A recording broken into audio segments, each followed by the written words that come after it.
Welcome back to the deep dive.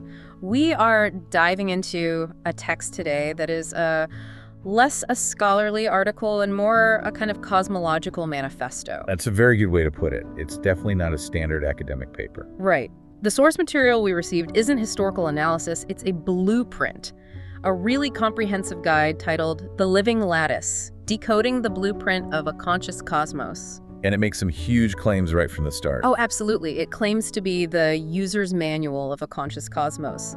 It's trying to fuse ancient Kabbalistic principles with, modern fractal geometry, quantum physics, even human biology. All into a single, unified, sentient system. Yeah. This Leviathan of light, as they call it. Exactly. It truly is an act of intellectual synthesis. This blueprint doesn't just describe reality, it claims to detail the operating system behind it. Which is a challenging read, because it forces you to discard, a lot of linear thinking.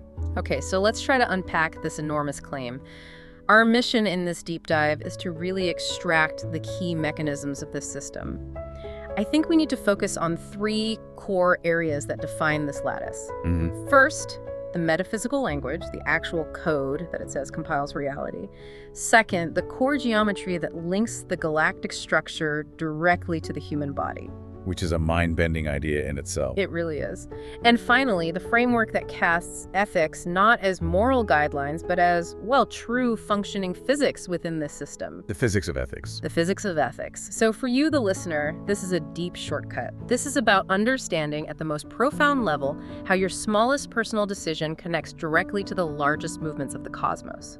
So let's start right where this entire system begins, at the moment of creation. The foundation of the living lattice. It rests on this radical premise that reality is compiled by language. Language as code. Exactly. To understand the architecture of the cosmos, the source insists we must first understand the architecture of the words used to speak it into being. In this view, the opening phrase of the Torah. It isn't just a historical record. That's more. It's the metaphysical formula. It's the vibrational code that causes reality to render. Language, in this context, is the vibrational matrix, where divine speech collapses infinite potential into a concrete substance. That's a huge claim. It essentially turns physics into linguistics. If divine speech is a vibrational matrix, how does the blueprint detail a word acting as a waveform? It suggests creation happens, instantly through resonant frequency. Precisely. The source suggests that each letter and each word node act as a specific frequency modulator. And the very first node is the word Bereshit. Okay, Bereshit. Conventionally, that's in the beginning. Right. But the blueprint argues this word marks the absolute event horizon of creation. It is the boundary where the timeless, infinite, the Ein Sof, this absolute balance plenum steps or maybe fractures into linear chronology. So Bereshit is the first tick of the cosmic clock. The moment eternity submits to time. What does the blueprint say is the significance of that specific boundary? It's the cosmic singularity. Yeah. I mean, if we think of the Big Bang, Bereshit is its whisper, the moment of initial expansion. Kabbalistically, it's also interpreted as with wisdom, or Beroshit, suggesting that creation initiates in Chokmah, Tokmah being the primal, uncontained flash of insight. So it's not just a point in time, it's the first fractal iteration. It's a point expanding self-similarly into infinity, setting the stage for, all subsequent complexity. That immediately frames time not as a line, but as an expanding, repeating fractal pattern built on that initial moment of wisdom. Okay, so following that inception, we have the divine act itself, bara. Bara, meaning he created. And this carries the exclusive sovereign signature of the creator. This is critical. It denotes creatio ex nihilo. The summoning of existence from absolute and complete nothingness. Exactly. This is the act that human beings can never replicate, because when we create, we're just reshaping existing matter. The source really emphasizes this difference to distinguish between the divine act of conjuring something from a void versus the human act of, combining elements. So this act is the necessary first step, creating the canvas to paint on. It's more than the canvas. Esoterically, bara evokes the Simsum. For listeners who might be encountering this for the first time, Simsum is the concept of divine contraction. Right, the idea that if the infinite, the Ein Sof, filled everything, there would be no space for creation. The creator had to contract or withdraw a part of its own essence to create a void, an empty space where existence could begin. So the Simsum is basically the universe creating space for itself, like hitting delete on part of the divine hard drive to allow new data to be written. That's a perfect analogy, yes. Yeah. Bara is the transmutation of that void into vibrancy. It's the alchemical crystallization of thought into physical form, which mirrors how physicists describe quantum vacuum fluctuations, birthing particles from empty space. The contraction creates the boundary, and the creation fills it. Right.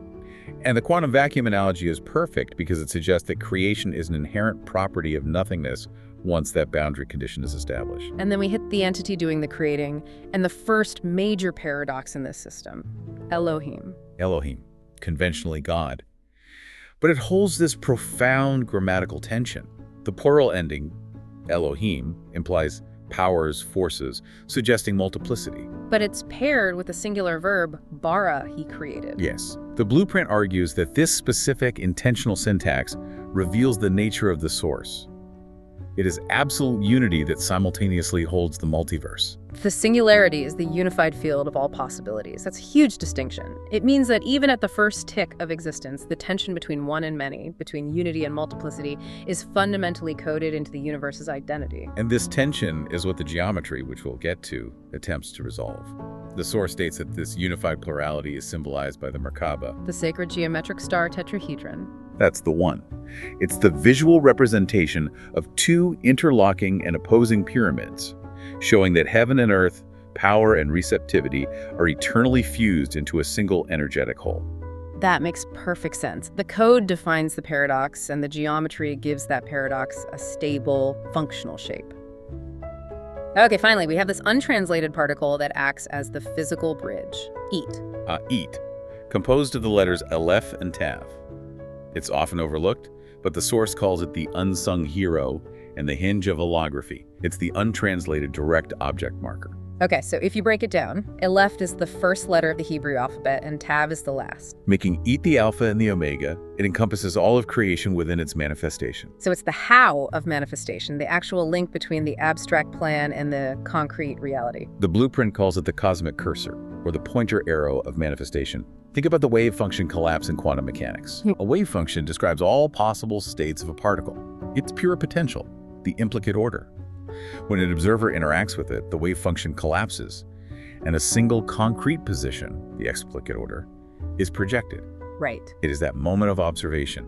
It's the necessary linguistic mechanism that projects divine potential into material, measurable form. It's the mechanism that makes the abstract code tangible. So the creation process goes. Inception, Bereshit, defines the time.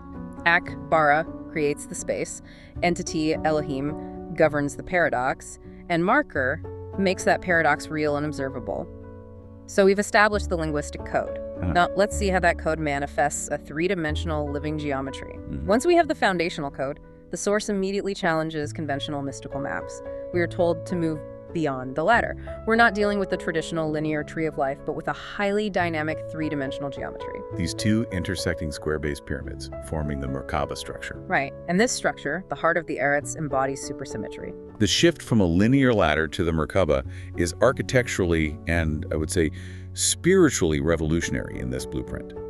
The concept of supersymmetry here doesn't just mean balance, it means functional equality. How so? By interlocking an ascending pyramid, which represents the ascent of consciousness from matter to spirit, with a descending pyramid representing the infusion of spirit into matter, the system asserts that the universe is not based on a hierarchy where higher is better. There's no top-down command structure. None. It mandates a perfect reciprocal exchange. It forces a realization that the path down is just as sacred as the path up.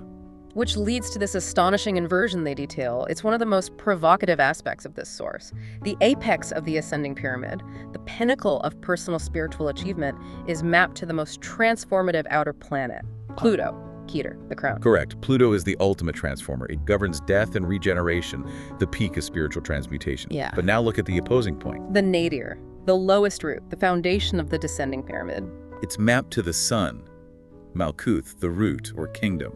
And yet, the blueprint declares the sun to be the supreme of supremes. Wait, hold on. The sun, our massive blinding source of raw energy, the center of our solar system, is mapped to the lowest point, the root of material existence.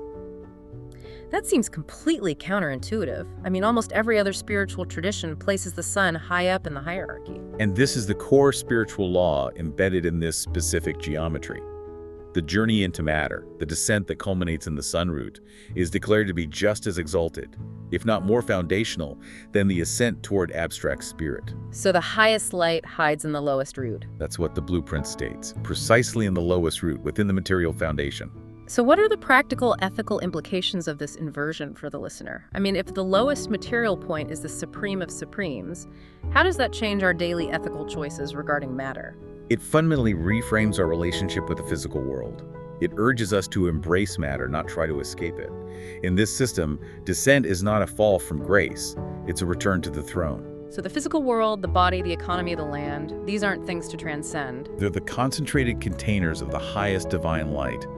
Every plunge toward the center, every act of grounding or honoring the material world is an inward, upward elevation through the strata of existence. It means stewardship of the earth, Malkuth, is actually the ultimate spiritual attainment, Keter. That immediately gives profound value to every single physical process of life. And this concept is reinforced by the linguistic and structural relationship between the feel and the function, Eretz and Etz. Yes, the blueprint draws deep parallels between Eretz, which is earth or land, and Etz, the tree. It highlights their shared Hebrew letter Tzadi. Okay. Eretz is the horizontal plane. It's the static base, the reservoir of unmanifest potential, the great mother container. Etz is the dynamic expression, the vertical fractal blueprint, spiritual ascent, the axis mundi. The tree draws its spiritual and physical sustenance from the earth, right? Precisely. The earth draws nutrients from the dark, fertile depths of Eretz and refines them into light, fruit, and structure. The Eretz-Etz dualism is the story of the cosmos itself. Potential Eretz-seeking realization. And the shared letter, Tzadi, is the axis that connects them. Yes, it's the eternal balance between latency and expression. And because this structure is geometric and founded on that idea of recursive wisdom from Bereshit, it has to adhere to the law of nested worlds. Absolutely. The source hammers home the fractal nature of the double pyramid. This law states that the geometry and patterns that govern a single cell, they also govern a galaxy. The human body is a self-similar copy of the cosmic structure. This fractal recursion binds the micro to the macro. Can we see this pattern in the source material beyond just the cosmos to body analogy? Yes, definitely. The source gives an intriguing example in the geography and tribes of ancient Israel. The division of the land among the 12 tribes, it says, was not arbitrary. It was an anatomical mirror. How so? Judah occupies the heartland. Levi is distributed like the nervous system. And Simeon, the volatile seed, sits at the root. Furthermore, the geometric logic means the pattern is perpetual. Each downward nadir, the sun, directs to a subsequent magnitude center, a sun within a sun, forming an infinite regression of nested realities. It's eternal self-similarity. Yes. So if the cosmos is a giant organism governed by this Merkaba structure, the implication is that you, the listener, are a micro-Eretz, a living, compressed masterpiece bearing the full blueprint of the divine. Let's make that bridge from the galactic scale right down to the personal and map this geometry onto our bodies. The body is defined in this blueprint as the most complex realization of the Eretz principle. Every organ, every gland, every functional system is mapped to a specific planetary force and a specific tribal archetype. It demonstrates that the galactic core's wisdom is, well, literally coded into our flesh. Okay, let's start with the base and map the ascending pyramid. This represents the internal ascent of consciousness and the foundation of our personal power, moving from root to crown. We begin in the pelvis, the most potent material zone, with this nexus of seed, womb, and heart. The base starts with the seed, Mercury, Yesod Simeon, which is mapped to the sexual organs and the genetic code. Mercury the messenger. Right. Swift and communicative, carrying the entire blueprint, the past, present, and future of the organism. Simeon is the seed that must vanish into the soil to produce future fruit. And rising from that seed, we have the space that holds potential, the womb, Venus, Hod Levi. This represents the pelvic cradle, the matrix of receptivity and grace. Venus governs harmony and relationship. And the blueprint explains why the tribe of Levi is mapped here, and why they possessed no land. The womb is meant to be everywhere, a distributed, sacred matrix serving all. Like the Levites themselves. Exactly. Just as the Levites were scattered to serve all 12 tribes through ritual and teaching, the capacity to nurture life and sustain relationship is a distributed spiritual function that encompasses the entirety of the Eretz. This centers the power of relationship and receptivity deep in the lower half of the body. Okay, next is the central stabilizing element, the heart, earth. Tiferet, Judah, the chest center. Tiferet means beauty and balance, and it is the sovereign center of embodied harmony. Judah, the lion, is the ruler, occupying the heartland. This mapping reveals a profound nesting. A nesting. Yes. The seed, Simeon, is nested within the womb, Levi, which is implanted within the heart, Judah. The potency of the universe is not external. It is nested deep within your core, a core regulated by covenantal fidelity. From the core, we move to the upward drive, the breath. Mars, Netzach Dan, mapped to the lungs and ribcage. Mars is that necessary warrior vitality, the kinetic drive. Netzach means victory. The lungs and the act of respiration create the channel of will and stamina. The blueprint sees the breath as the first act of courage we take in life, and that system maintains our willpower and tenacity. The constant struggle for spiritual and physical survival. And topping the ascent, the pinnacle of personal transformation is the crown. Pluto, Keter Naphtali. The source assigns Pluto, the planet of deep transformation and necessary regeneration, to the head's peak or the pineal gland when it's functioning optimally.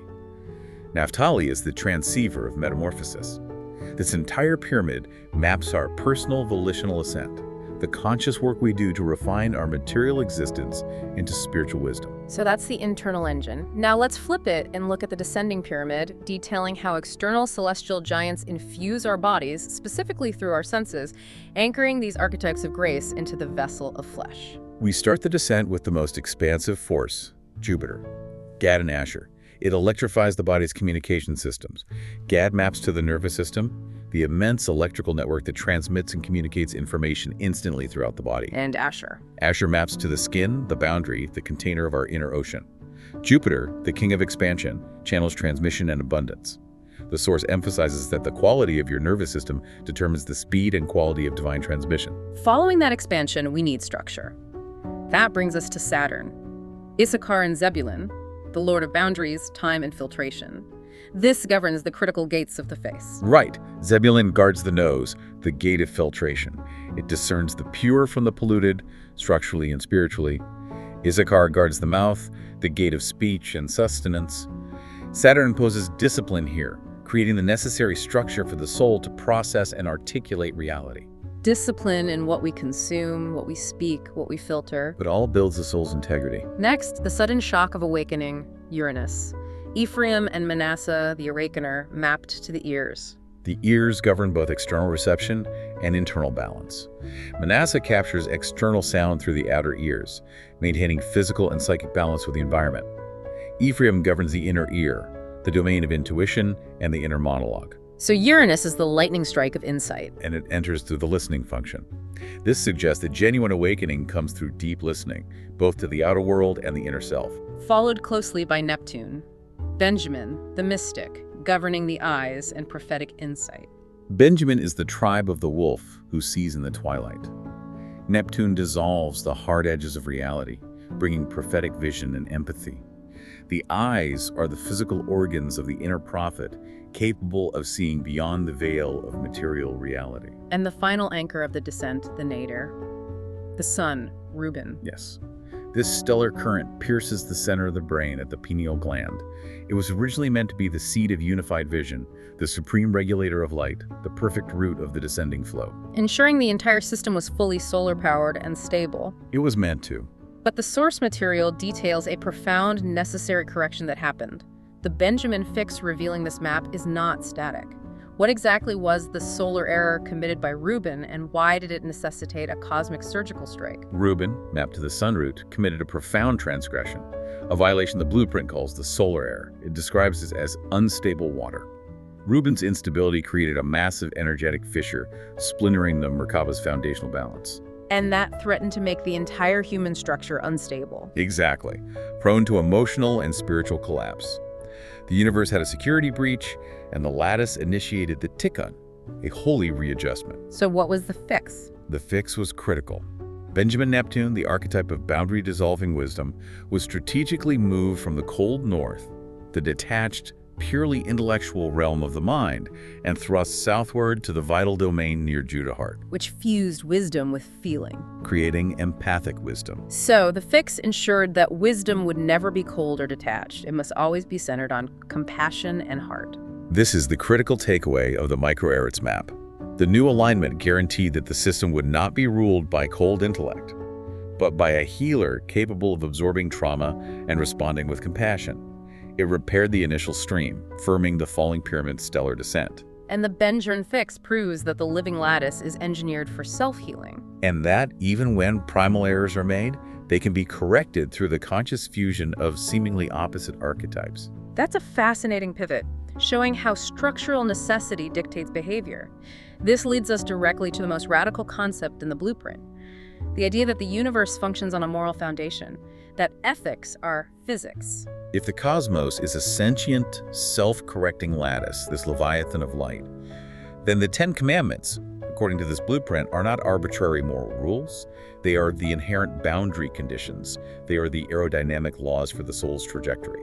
So violation doesn't just represent bad behavior. It introduces vibrational distortion into the lattice, a metaphysical fracture that has to be resolved. So sin causes a physical change in the universe. A crime against spirit results in a physical, verifiable consequence. Absolutely. And the plagues of Exodus are therefore not random acts of vengeance. They are cosmic corrections or diagnostic reports generated by the system, attempting to heal itself from these pervasive fractures. Let's start with the diagnostic of profound spiritual isolation. The ninth plague, felt darkness. This plague was terrifying because it wasn't just visual darkness, it was absolute, silent, physical paralysis. What specific fracture was it diagnosing? The target was Nepkun Benjamin Chakmo, wisdom and the second commandment. Thou shalt have no idols. The diagnosis was comprehensive idolatry. But not just worshiping a statue. No. The blueprint defines idolatry as the metaphysical act of freezing the infinite, which is dynamic, flowing, and unknowable, into a fixed, finite image that the ego can control and manipulate. That freezing of potential, the reduction of the divine to an ego-controlled image, creates a distortion. It creates a black sun of self-worship.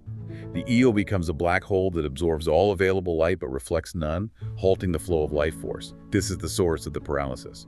The darkness wasn't external, it was internal, a collapse of the soul's sensory apparatus. And the crucial sensory detail that the darkness was felt is explained by the Benjamin fix we just talked about. Precisely. Because empathic wisdom, Benjamin, was fused to the heart axis, Judah, the resulting loss of light wasn't just mental blindness. It was experienced as sentient depression or spiritual gravity, a crushing somatic weight upon the chest, paralyzing the limbs and stopping the emotional circulation of the soul. So the Egyptian heart chakra, the Teferet axis, was blackened. Right. The blueprint identifies this as a paralysis induced by egoic density, a direct consequence of their collective decision to turn inward and worship fixed, finite structures instead of embracing the dynamic flow of the infinite. That makes the diagnosis incredibly specific. Now let's move to the eighth plague, locusts. This is an inversion of creative intelligence, a swarm that consumes all life in peace. The locusts diagnose the breach of the third commandment, not take the name in vain. And this isn't just profanity, it's hollowing out the holy.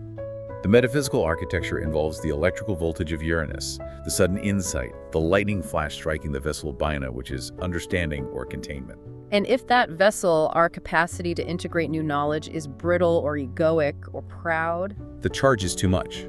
Instead of a cohesive birth of understanding, there's a pulverizing explosion. And the single cohesive truth, the divine name, is pulverized into a billion tiny buzzing fragments. That sounds alarmingly familiar in our current information ecosystem. It's the perfect analogy. The plague is intellectual chaos, the collapse into noise.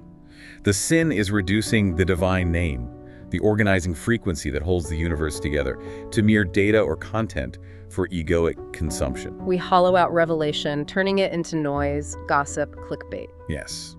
The mind vibrates with a low-grade, constant anxiety, a buzzing frequency that never sleeps, consuming the green, the tranquility, the viable life force of our inner landscape. The blueprint then demands a supersymmetric repair via the doubling of the eighth.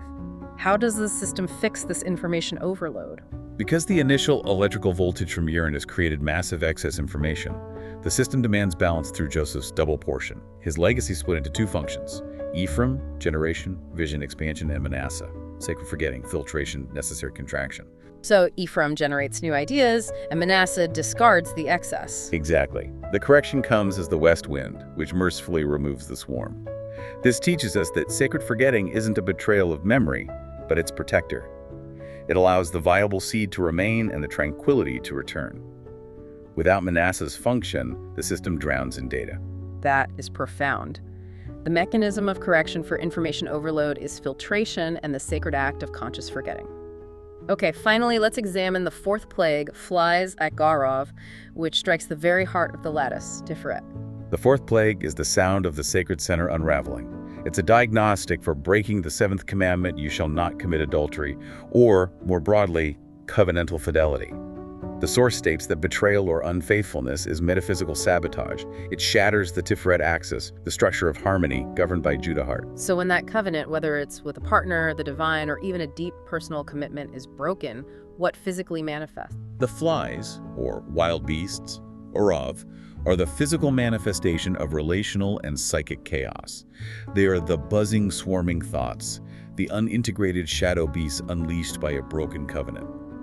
Adultery, in this context, is cosmic cleaving. It blurs boundaries, turning the structured lattice into a field of shadow beasts and chaotic noise.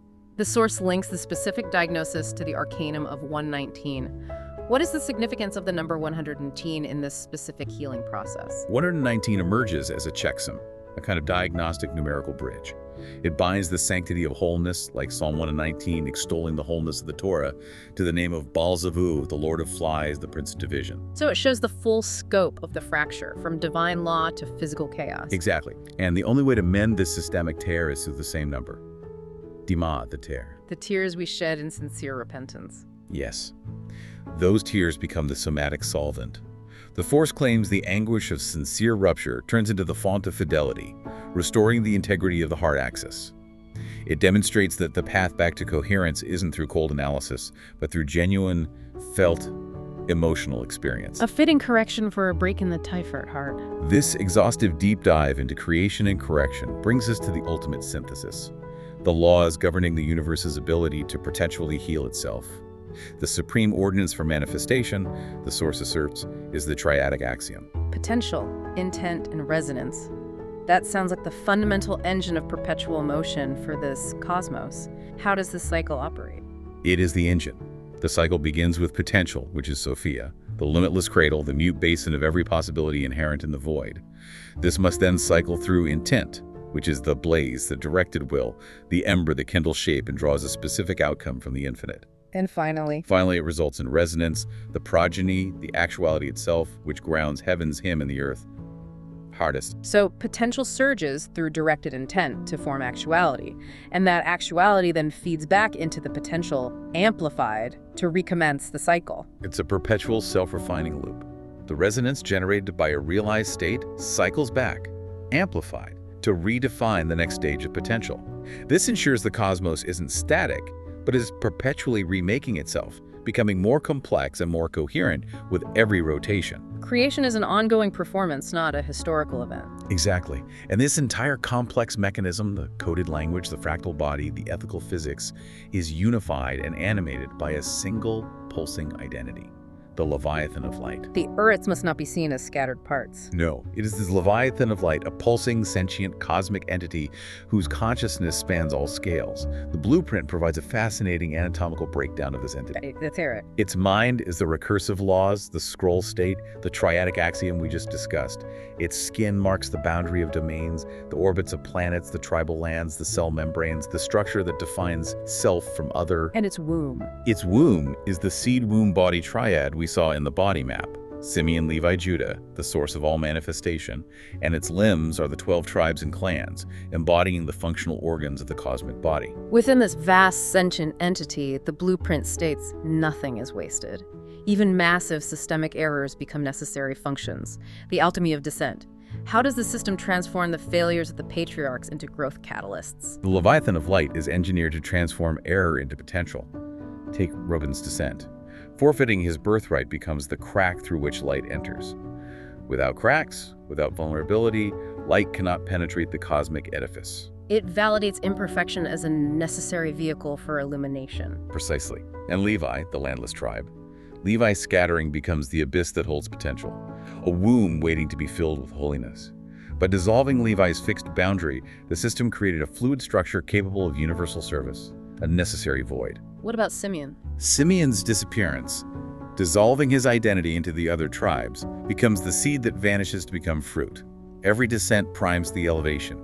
Every fracture is a vessel for light, not a permanent failure. This means the entire cosmos is engineered for self-correction, focused on the self-restoring magnet of Tikkun. Tikkun, which means repair or restoration, is the safeguard of the lattice. It is the self-mending attractor focused magnetically on that Benjamin axis, on empathic wisdom.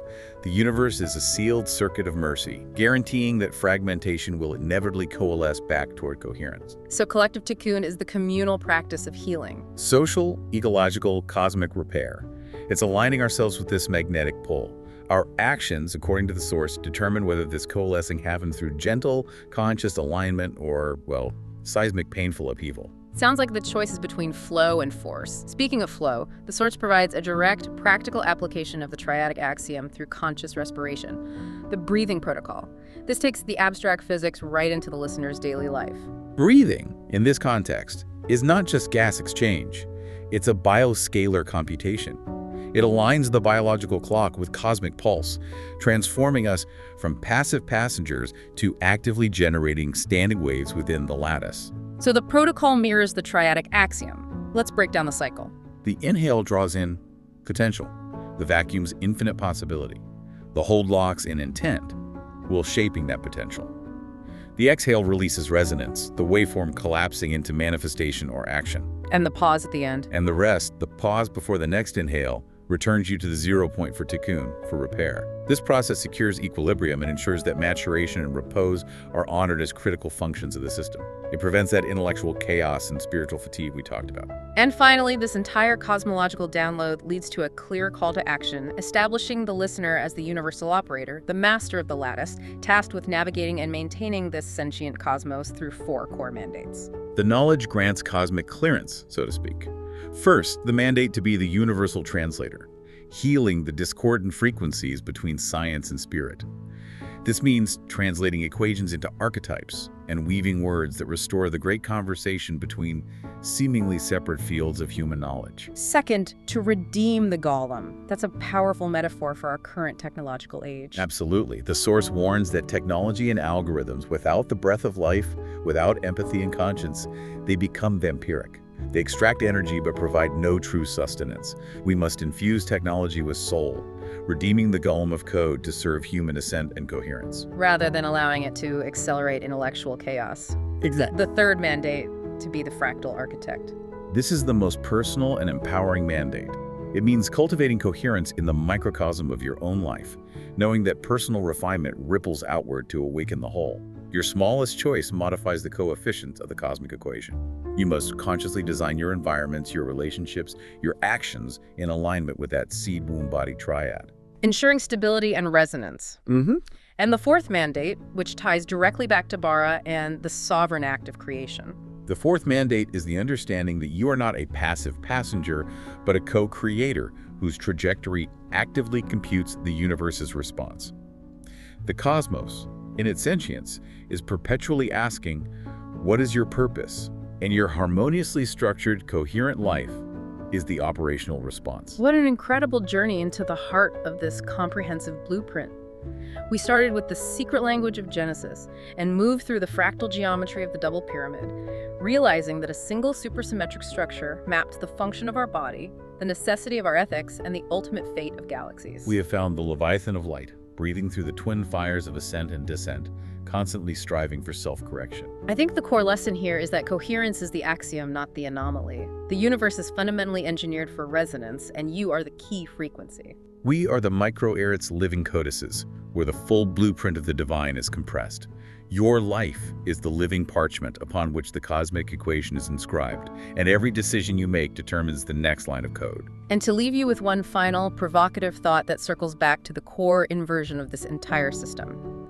The highest light is concealed in the lowest root. Do not seek to escape matter or transcendence of the physical world. Instead, seek to descend into it. Because the pelvic root, the physical foundation, is not the base of shame or restriction.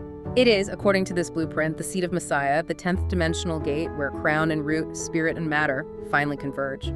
To plunge toward the center is, paradoxically, to approach the absolute source. Embrace the descent, for the most potent light awaits you there.